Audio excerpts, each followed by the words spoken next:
amazing you. How are you doing? Welcome to Chat Hour. If you're stopping by for the very first time, welcome and thank you. And if you are returning, a very warm welcome to you. As you can see, I am not alone and I'm super duper excited to have the OG, the member of Rooftop MCs. What up? Soul Snatcher with me on Chat Hour. Oh my gosh, I am super duper excited. I'm Look excited. at him. I made it here. I made it. I made it. Yeah. I'm blue. So you see this topic we're about to talk about. I've been wanting to talk about it for a long time, especially when I was in the UK. But you know how things can just be so fast paced that you want to do something and then you So I couldn't talk about this. So here we are today, and we're going to be talking about the big elephant in the room. It is what has been making the rounds. People have been talking about it. What could be the cause of this particular thing? But before we get into it, kindly click the subscribe button and turn on the notification bell. Okay, thank you so much, so that every time I post, you are the first to see it. Thank you. Today we are talking about why Nigerian, or should we say African marriages, crash once they get abroad. You know, Nigerian marriages seem to be solid and formidable until it gets a visa. And then the moment it passes through the UK point of entry, it starts developing cracks. And before you know it, it starts crashing more than the Naira. And you're wondering, what is the cause for this? So what is what can really far? I don't know what your take is on this, but I've talked about it so many times, and people have talked about, is there some personal vendetta? Marriage here in Nigeria is molded around patriarchy. So you have a queen, you have a queen, and then the queen is the king is the head of the queen. Special chair, special cup. Do you understand? Best piece of chicken for the husband, for the man in the house. And don't touch daddy's cup. Yes. And some people are thinking that, you know, women in Nigeria have been so mistreated, and once they jackpot, as everybody is migrating right now, that they have that freedom, and because the woman has the upper hand in the UK, they now start treating you badly. But somehow we have to make this balanced, in the sense that, is it that the men don't do anything wrong to the women at all? I don't even know what you think, because so many things come to mind. Culture, is it because our culture is different from the culture they have there, and that people have refused to change? And you know that change is actually a very difficult thing. Oh, it's difficult. So many people can't change. I think there are many factors, and everybody's story is different, but usually it's, like you said, it's how we're brought up. It's the culture. So that is special. And the women sometimes don't mind, because there's help in terms of this house girl. So there's a bit of, she doesn't feel that much weight, quote unquote. So the house girl is doing some of the things, and the man is sitting in the living room waiting for his food to be served as the Lord and Master, which he is. And that's how it's, you know, there's this Yoruba saying, and also in one of Asha's songs, Nitori Omo Oji Anile Oko. And we say things like that as if it's a virtue. I get it. And so the women too would say stuff like, I'm here because of my children. Yeah. And they say to their children, do you know what I went through in your father's house also? I stayed there. You two stayed there. They stay just because of the kids and all that. So irrespective of what they go through. But what happens when they travel? For instance, I know someone whose wife got a care visa, and the husband is dependent. Oh yeah. So he called me, was complaining and that, I used to work in the bank, I was the breadwinner, I was the man, and now I'm home taking care of the children, wiping pampers, and she's the one going to work, that I'm frustrated. I said, I don't understand. Your bills being paid. Do you know that it's actually work? Taking care of the kids, that's work. That's work. Don't feel. So I think there's this thing about, if I'm not providing, I'm not a man. If I'm not doing that, I'm not a man. So issue starts when she comes back late from work. She's stressed out. And he's waiting and expecting that she will come back and make food. Yeah. And I'm like, that does not make sense. Because she's gone to work. She's gone to work.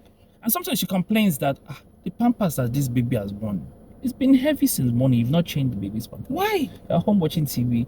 And so he doesn't like that. You're talking to me anyhow. You're talking to me anyhow. So Fantastic. There's friction. So it's being able to understand that, hey, forget, the bills do not care who is paying, as long as so it's that's paid. the culture That's the culture, right? The culture is responsible for that because you have refused to let go of the culture you're used to. You brought it here. You're laughing at white men pushing the buggy, and the woman just beside and just gisting, and they're talking, and the man is the one pushing the buggy, and you think it's odd because in where you are from is the woman that should do all of that.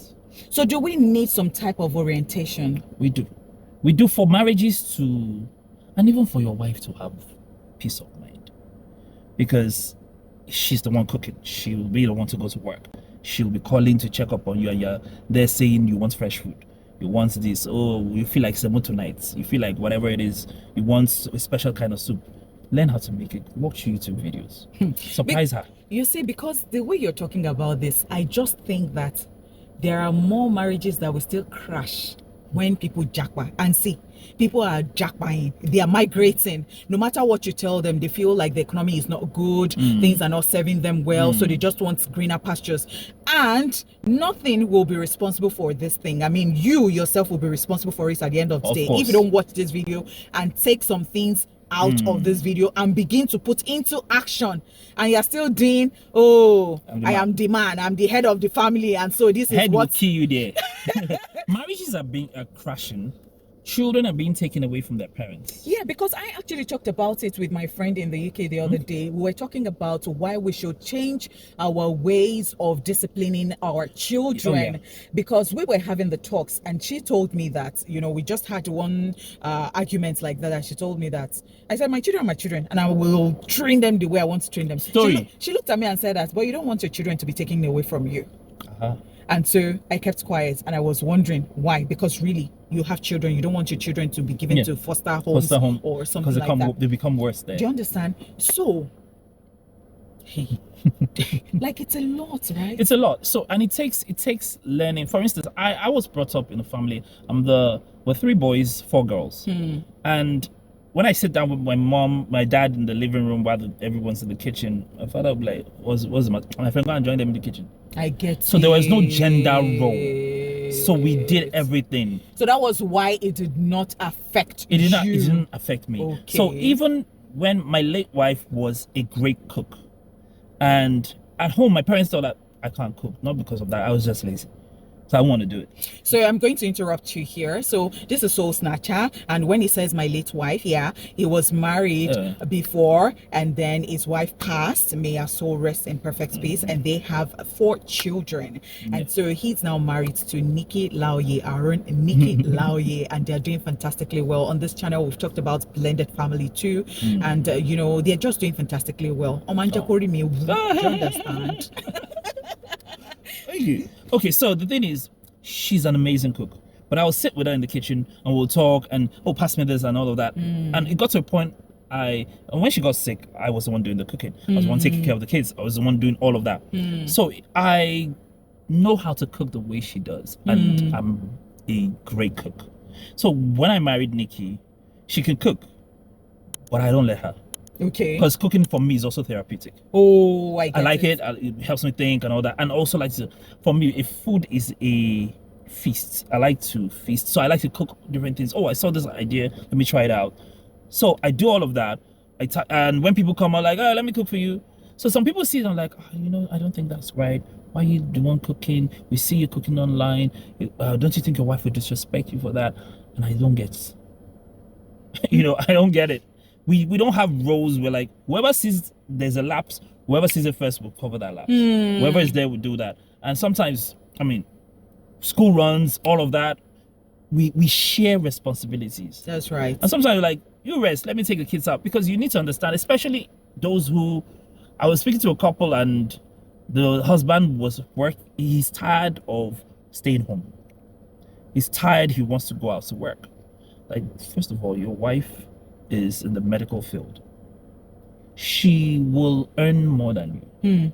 What work are you trying to do? Work where laborer somewhere, or work in the delivery, whatever it is, just because you feel somehow that your wife is the one earning the fee. You want to also earn. Well, who will take care of the children? You would rather her leave her work, resign from the good job, your salary can't really pay your rent. I get it. Just so that you can say I'm the guy. That's right. So you're going to please hold that thought, and then let us bring the woman into it. So in this part of the world, you hear stuff like, my money is my money and his money is our money. So it is the woman saying that it takes care of me, and that is how so many times things are actually run in Nigeria. So now taking it abroad, one cannot sustain that because there are bills to be paid. Oh yeah. And one person cannot just totally depend on the other person, and it is because I think that it will be so heavy for either the man or the woman picking all the bills in the house, and I mean just for one person, and then what will happen to the other adults in the house? The other adult is just lounging. Exactly. I mean, for us, what we had to do is, because we both earn, so like, this is what I earn, this is what you earn, these are the bills I take care of. Can you take care of this, that, and the other? And even with that, it's being open to say that because we don't do 50-50. Okay. Everybody gives in 100. Oh. Everybody gives in 100. And when I say 100 in everything, and it's not I gave 100 this time around, your 100 can just be, it doesn't matter. When I say 100, I mean give all. It's a case of we trust each other with our finances. Okay. You know, like, let's sort our bills. Let's sort every other thing out. Let's sort the kids out. And so you have the bills based on the fact that whoever earns more takes the bulk of the bills. And when I say 100%, it's like we take the bulk of the bills. Money is a very dedicated subject. So 100% could mean, I mean, I earn more or she earns more. I mean, when she does shows and stuff like that, it could be that you take care of these bills, you might be taking care of the subscriptions and some other things or stuff that has to do with the children. For instance, I like to go to the market myself. Okay. Buy food stuff. I do that. I like, I know what I want. I want to this week, and we go together. And let me go myself. When it comes to getting the clothes for the kids, she likes to do that herself. So get all that stuff and get that done. Because recently she was like, "Oh, what other bills can you pass to me?" Okay.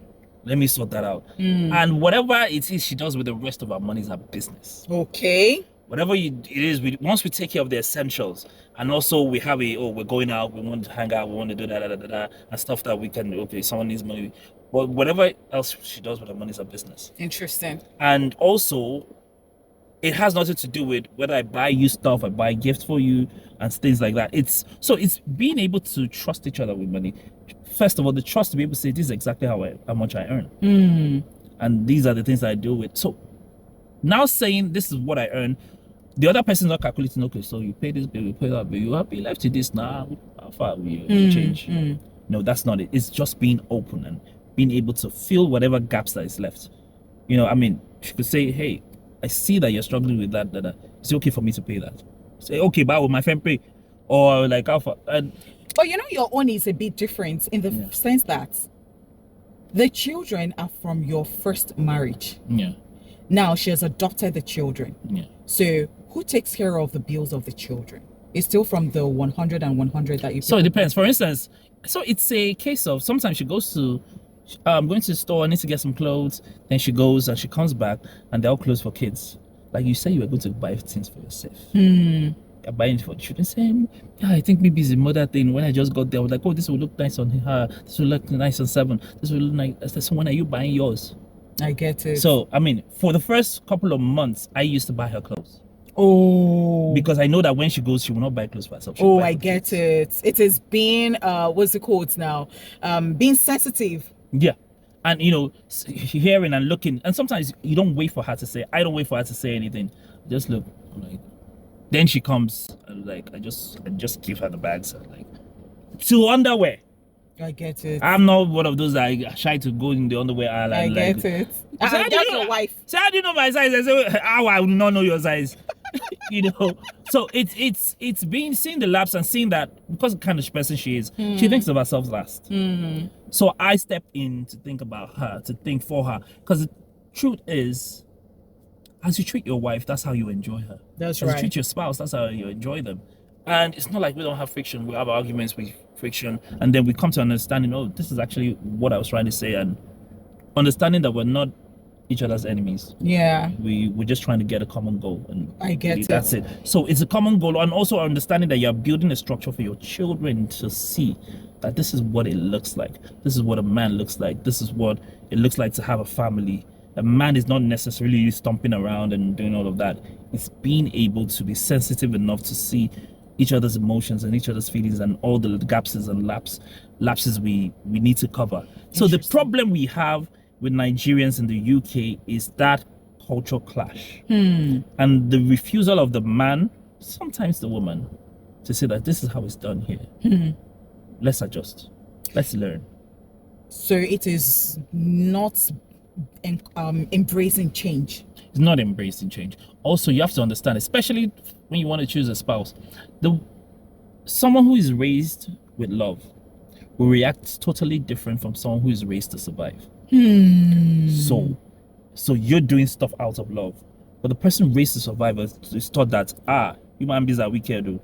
They always want something in return. Oh, I guess. So those person raised, they're always thinking, calculating every move and thinking and judging and looking at you like, no. So they always treat you as a suspect, as I've heard women are, men are, all men are. I get it. So it's learning to unlearn and relearn and see how the culture is. Interesting. It's really important. Interesting. So, most times you just hear stuff like, Nigerian women, they are somehow, Jare, once they just leave Nigeria and they take them abroad, that's how they will just change on their husbands and they'll just start misbehaving once they go start following some people and they start hearing stuff. So now, that leads to another thing. Recently, not too long ago, there was this video of the Metropolitan Police who want Nigerian wives to stop calling police on their husbands and to manage it instead of always calling on, police. And so it went viral. People said, you see, even the UK police, they are tired of them. They're always calling, Jane, Connie, I mean, what do you have to say about that? In certain instances, some stories are different. Okay.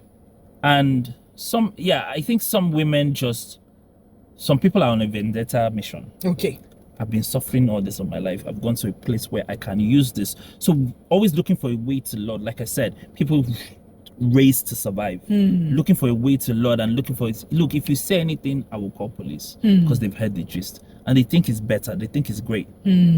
So it all comes to how well your relationship is. With your spouse. With your spouse.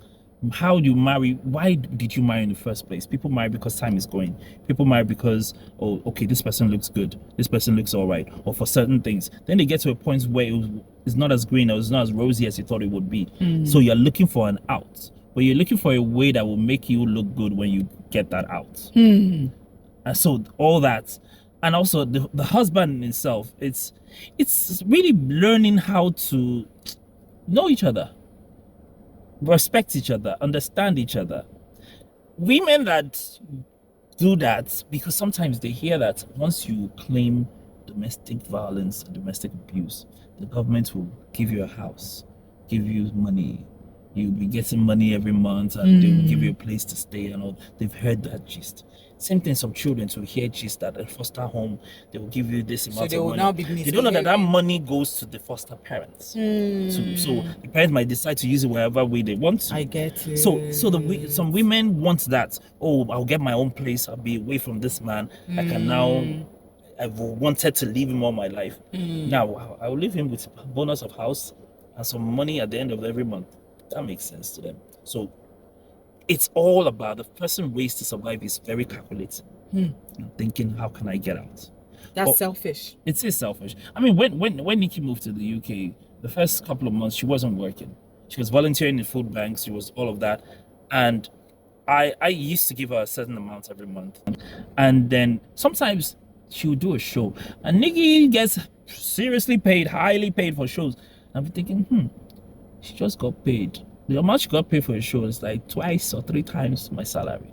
Should I still give her this more? I was like, yes, that's the commitment. Give it to her. If she likes, she can give me back. Okay, I get it. But that's the commitment. I'm sticking to it and all that. And when she started working, I still thought, should I? She said yes, still do, because there are certain things that I realized Nikki would go like, I'm going to the shop, well, out of bread, and because we usually buy in bulk. Yeah. Or my children, they can eat human being. So she'll go to the shop just to get bread and come back with 6 bags. You know, I'm like, you went for bread. So it's things like that, just constantly always looking out, because you don't want your partner to burn out. You don't want your partner to be frustrated or think that they're the only ones carrying that load. Also being sensitive to because sometimes I can be oblivious. I'm like, and she goes, oh, I just said da da da da da da, but you didn't really react to it. But oh, I'm sorry. Then learning to speak out. Just don't think about stuff and then conclude. Say it out. Maybe that is not what the person is thinking at that point. I like it. So we've talked about culture, we've talked about finance, we've talked about personal vendetta, we've talked about what again? Being sensitive to your partner. Speaking out. The reason people got married, they got married for different reasons. Yeah. Also, there's one thing we do, and I said to her, let's try this. Tell me everything you think that I do that you don't like. Okay.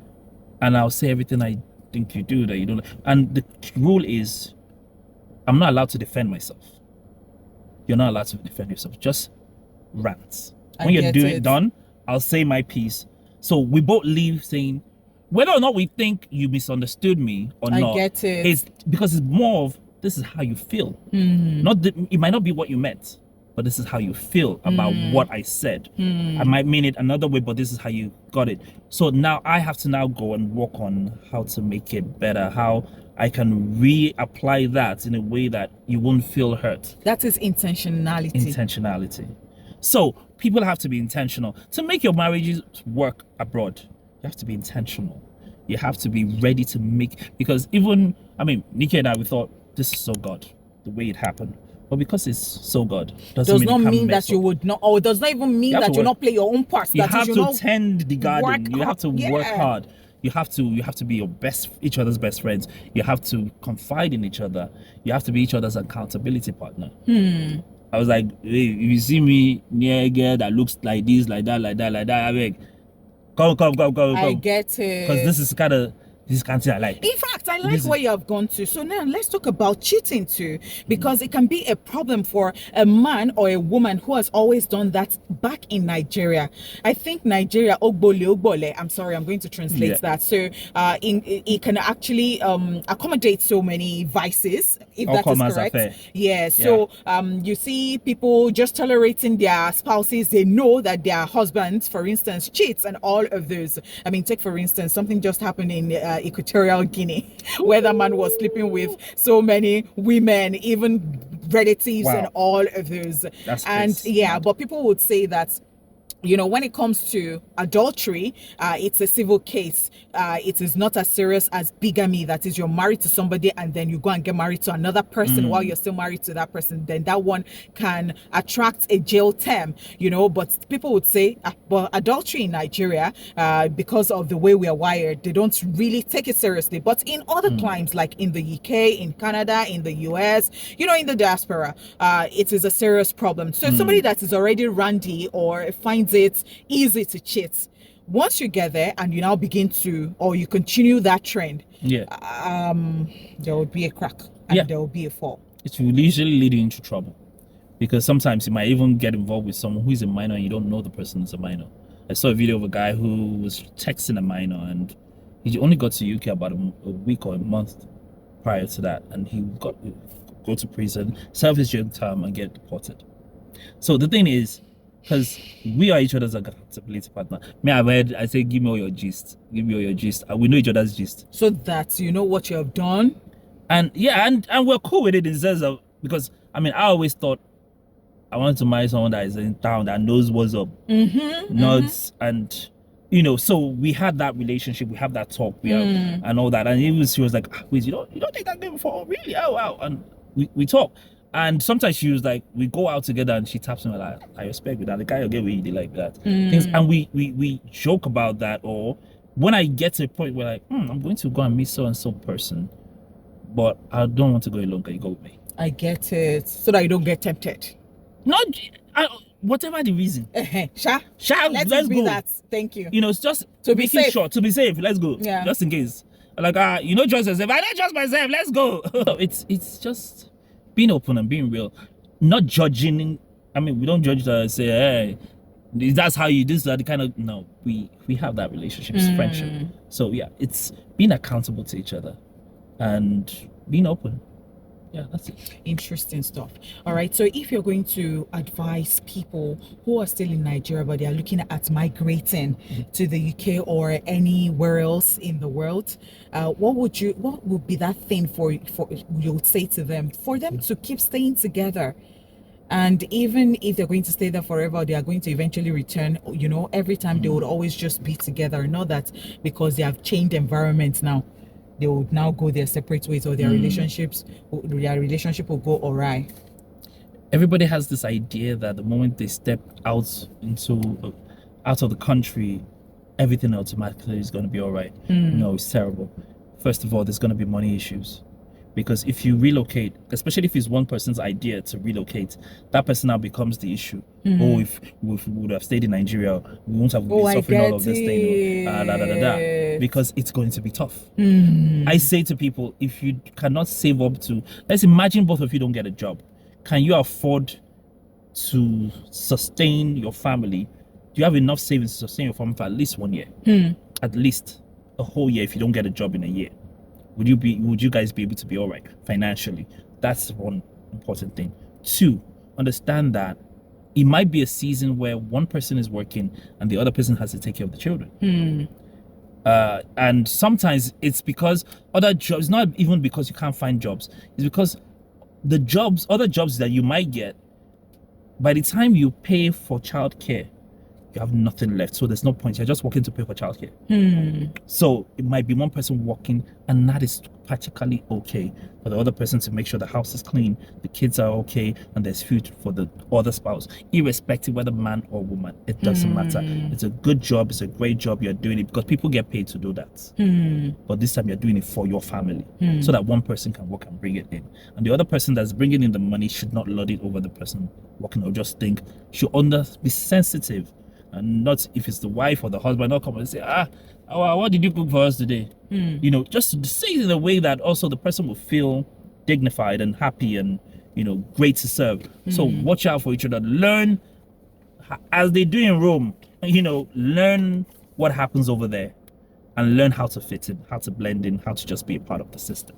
Thank you so much, Soul Snatcher, for coming on Chat Hour today. This is a big deal for me. Like, I never thought about it. I've been looking for somebody to speak with. I wanted to talk to somebody who is experienced, you know, who can say that, you know what, this is how we do our own thing and this is why it is working. And I'm so glad that you could do this with me. Thank you so much. I really do appreciate you. I do hope that you enjoy the rest of your stay in Nigeria. And when you return, give my love to Nikki and the children, Zion, Trinity, Rain, and Seven. Rain is the guy. Yes. And Rain is like in my mind, is my best friend. Oh. Like, he doesn't even know. But I think that Rain is just so, all of them are innocent. They're children. They're wonderful. I love them. But you see, I can see his heart like this, as clean and clear as. Yeah. So my love to them. And continue to make it work, because we are here. We're rooting for you. I love the blended family. I love how it's working. I appreciate Nikki Laoye so much. Like, awesome. You know, how can you be so? She's full of love. I love it. I'm excited. I'm so excited about it. In a very annoying way, but yeah. I think so. I think so too. From afar, you do too much. It's too much. But when you come close, you're like, that's just how she is. Oh, that's right. That's right. Thank you so much once again. And thank you so much for watching. What exactly are your thoughts? Have you taken something away from this video? Is there anything you would like us to know? Kindly drop your thoughts in the comment section. Thank you so much. Now, do not forget to subscribe to this channel. Please click the subscribe button and turn on the notification bell. And please do not forget to give us a big thumbs up. Click the like button. Thank you so much. Okay? And share this video. Leave your comments, as I said earlier, and well, continue to spread the good news. Love is all that matters at the end of the day. Till I come your way again. Of course, I can't say till we come your way. You can still come your way again. Or I can go to the UK, or you can come to Nigeria. I can even see him like in Dubai or anywhere. Yes, that'd be good. That'd be fun. Yes. That's it. Till we come your way again. Let the conversation continue.